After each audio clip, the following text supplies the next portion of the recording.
Good news now here. The government shutdown is over. After 43 days, it has come to an end. President Trump signed a bill last night after the House voted to reopen the government. Kristen Burnell live in studio right now with what will come next in the process. Kristen.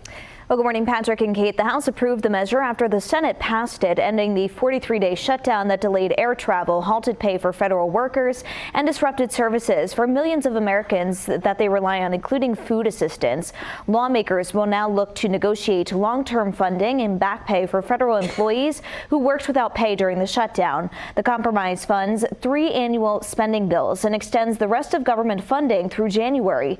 Republican leaders also said they would hold a vote by mid-December on extending health care subsidies, though there is no guarantee of success. The bill reinstates federal employees who were let go by the Trump administration during the shutdown and protects them from additional layoffs through January. We really have a really great situation. We have a country that we love, and we have a country that's in great shape. As for those who rely on SNAP benefits, the bill ensures food assistance programs will continue without interruption through the rest of the budget year. Reporting live in studio this morning, Kristen Burnell, 12 News. Federal government shutdown is over after record-breaking disruption. This comes as the Senate passed a measure to fund the government on Monday, and the House followed suit last night. Kristen Burnell is live in studio with more on the vote that took place last night. Kristen. Well, Kate and Patrick, it was a mostly party line vote, 222 to 209 to reopen the government, bringing the historic 43-day shutdown to an end. Both Rhode Island Congressmen Seth Magaziner and Gabe Amo voted against the bill. They joined other Democrats who looked to extend an enhanced tax credit that lowers the cost of health coverage through the Affordable Care Act. They argued that without those extensions, the bill failed to protect working families.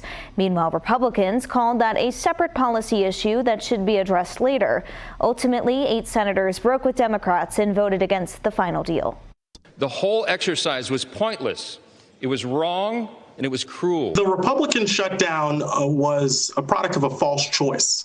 The congressional Republicans and Donald Trump chose to have a government shutdown instead of negotiate in a bipartisan fashion to address the expiration of the extension of the Affordable Care Act tax credits that help 41,000 Rhode Islanders, 41,000 of our neighbors pay for their health insurance. Rhode Island Senator Sheldon Whitehouse and Jack Reed also voted against the measure. Reed tells us that the fight for health care is not over, and since the shutdown has ended, the Department of Transportation says the FAA will stop plans to reduce some flights and work to restore air travel operations to more normal levels. Reporting live in studio, Kristen Burnell, 12 News.